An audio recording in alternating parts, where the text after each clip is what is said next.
8 భార్యలు ఉన్నారు నీకు. ఇంతమందిలో లోకంలో అందరికంటే నువ్వు క్రితం జన్మలో రామచంద్రమూర్తి అని అందరూ కీర్తిస్తారు కదా. ఆ జన్మలో సీతామాతని వివాహం ఆడావు కదా. సీతమ్మ నాకంటే అందంగా ఉంటుందా స్వామి? ఆడవాళ్ళకి ఏమిటో తెలియదు కానీ ఆ పుట్టుక నుంచి భర్త చేత పొగిడించుకుంటే తృప్తిట.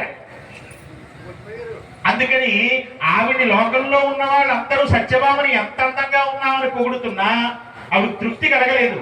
కృష్ణ పరమాత్మే నువ్వు చాలా అందంగా ఉన్నావని పొగుడుతాడని ఆయన దగ్గరికి వచ్చి నాకంటే సీతమ్మ అందంగా ఉంటుందా అని అడిగితే అప్పుడు వీళ్ళిద్దరినీ చూసినట్టే ఆవిడ్ని చూసి వెంటనే ఏం చెప్పాడు తెలుసా? గరుత్మంతుడిని పిలిచి అన్నాడు, నువ్వు హిమాలయ పర్వతాల దగ్గర శ్రీరామ్ శ్రీరామ్ శ్రీరామ్ శ్రీరామ్ శ్రీరామ్ శ్రీరామ్ అని ఒక శబ్దం వినబడుతుంది. నువ్వు హిమోత్పర్వతాల దగ్గరికి వెళ్ళి ఆ శ్రీరామ్ శ్రీరామ్ శ్రీరామ్ అని నామ సంకీర్తన చేస్తున్నటువంటి ఒక పెద్ద వానరం ఒకటి కనబడుతుంది. వెళ్ళి ఏం చెప్తావో తెలుసా? సీతారాములు నిన్ను చూడాలని ఎదురు చూస్తున్నారు, రమ్మంటున్నారు అని వెళ్ళి, నువ్వు వేగవంతమైన వాడు కదా అందరికంటే బాగా.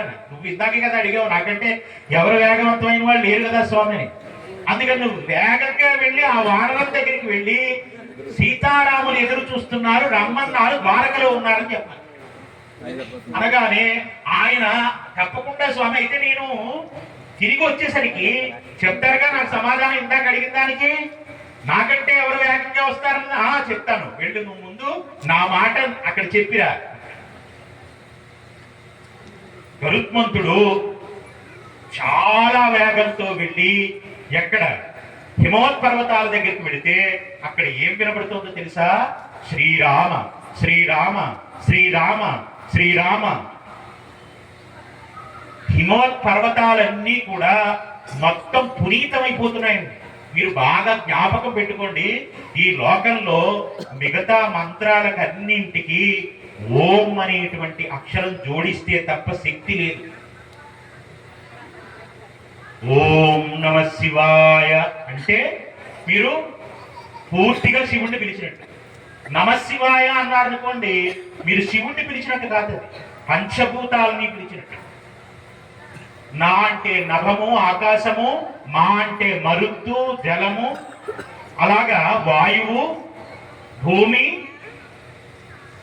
అగ్ని. ఈ 5ంటిని నమశివాయ అన్న ఈ 5 అక్షరాలతోని ఉటంకిస్తారు. ఇప్పుడు ఈ 5 అక్షరాలు పలికి ఊరుకున్నారు అనుకోండి, నమశివాయ నమశివాయ నమశివాయ అంటే పంచభూతాలే మీకు అనుగ్రహిస్తాయి తప్ప శివుడు అనుగ్రహించాడు. ఎందుకో తెలుసా? శివుడంటే ఒక అక్షరానికి కట్టుబడేవాడు కాడు. ఈ అక్షర సముదాయానికి అన్నిటికంటే పూర్వం ఏ ఉందో ఈ అక్షరాలన్నింటికి కూడా కర్త కారణం ఎవరున్నారో ఆయనకి ఓం అని పేరు. ఆ ఓంకారమే పరమశివుడు, గుర్తుపెట్టుకోండి. అందుకని నమశివాయ అని అనకూడదు, ఓం నమశివాయ అని అన్నారు. కాబట్టి ఇప్పుడు శివ అంటే మంగళమునిచ్చువాడు. ఏ మంత్రమైనా సిద్ధించాలంటే ఎవరిని కలపాలి? ఓం అనేటువంటి అక్షరాన్ని కలపాలి, లేకపోతే ఆ మంత్ర సిద్ధి కలగదు. ఓం నమో వెంకటేశాయ నమః అంటేనే పూర్తి మంత్రం చేసినట్టు. ఓం నమో నారాయణాయ నమః అంటేనే పూర్తి మంత్రం చేసినట్టు. ఓం నమ శివాయ అంటేనే పంచాక్షరం చేసినట్టు. మరి ఇప్పుడు ఆ ఓంకారం కలపకపోతే, అంటే ఆ మంగళము మీకు మీ నోట ఉచ్చరణ జరగకపోతే మీకు ఆ ఫల సిద్ధి రాదు. మీరు బాగా జ్ఞాపకం పెట్టుకోండి. మీకు ఆ ఫలితం సిద్ధించాలంటే జై శ్రీరామ్ జై శ్రీరామ్. అంత గొప్ప నామం, అంత గొప్ప దేవుడు. ఎందుకని? లోకానికే ప్రతీక. అందుకే 100 మందిలో ప్రతి 10 మంది రామనామం పెట్టుకోవడం ఎందుకో తెలుసా? తెలుసో తెలియకో ఆ పేరు పిలిస్తే, ఆ పేరు పలికితే మనం చేసిన పాపాలన్నీ పటాపంచలైపోవాలని ఆ నామాన్ని పలికించేవారు. మన పెద్దలు ఏది చేసినా అందులో అంత గొప్ప రహస్యం ఉంది. కాదు కాదు, ఇక్కడ ఇంకొక మాట కూడా నేను చెప్పాలి. 196 దేశాలలో ఎందుకు భారతదేశానికే ఈ గొప్పతనం ఉందంటే, భారతదేశ సంస్కారం అంతా ఎక్కడుందో తెలుసా అండి? ఐశ్వర్యాలు సంపాదించిన వాళ్ళకి విలువ ఇవ్వరు, పదవులు వెలగబెట్టిన వాళ్ళకి విలువ ఇవ్వరు.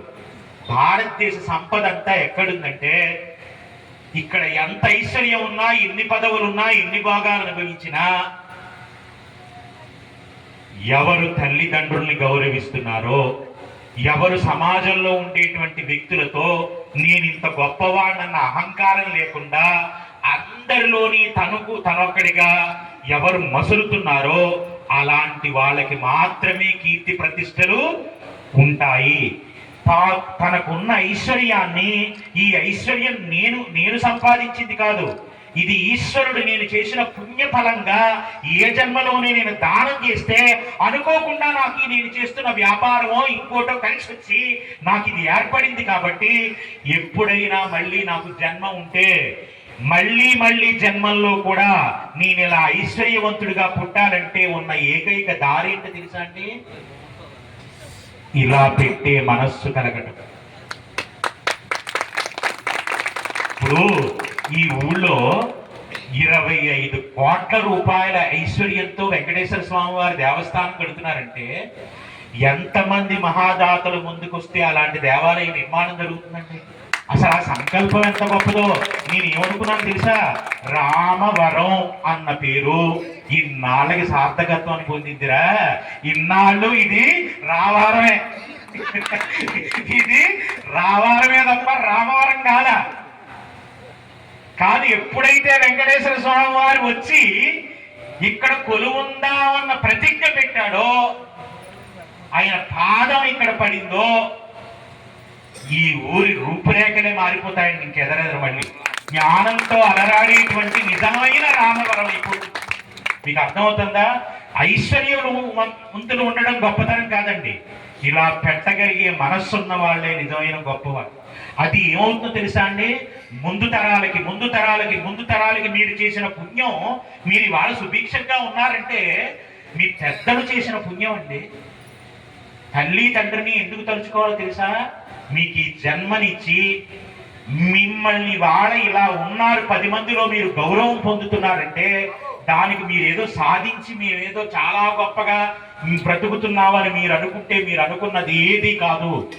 మీ తల్లి తండ్రి కానీ మీ వంశంలో ఉన్న పెద్దలు కానీ ఎవరో మహాన్నదానం చేస్తే ఆ వచ్చిన వాళ్ళందరికీ కూడా లేదు అన్న మాట లేకుండా ఏ సమయానికి వాళ్ళకి ఏముంటే అది ఇలా పెట్టే మనస్సు ఏదో ఎక్కడో ఉంది మీ వంశంలో. అలా పెట్టిన వాళ్ళు ఉంటేనే ఆ వంశంలో ఉండేటువంటి వాళ్ళందరూ కూడా ఇవాళ పిల్లా పాపలతో మీరు సుఖంగా ఆయురారోగ్యాలతో ఉన్నారంటే ఆ పెద్దలకు అలా నమస్కారం చేసుకుంటూ ఉండాలి. ఆ తల్లిదండ్రులను ఎప్పుడూ అలా తలుచుకుంటూ ఉండాలి. మాతృదేవో భవ, పితృదేవో భవ, ఆచార్య దేవో భవ, అతిథి దేవో భవ. ఈ 4 మాటలు 4 స్తంభాలు. ఈ మాటలు ఏంటి తెలుసా? అందుకే ఏమంటారు తెలుసా? సత్యం వద, ధర్మం చర, మాతృదేవో భవ, పితృదేవో భవ. సత్యం వద అంటే ఏంటి అర్థం?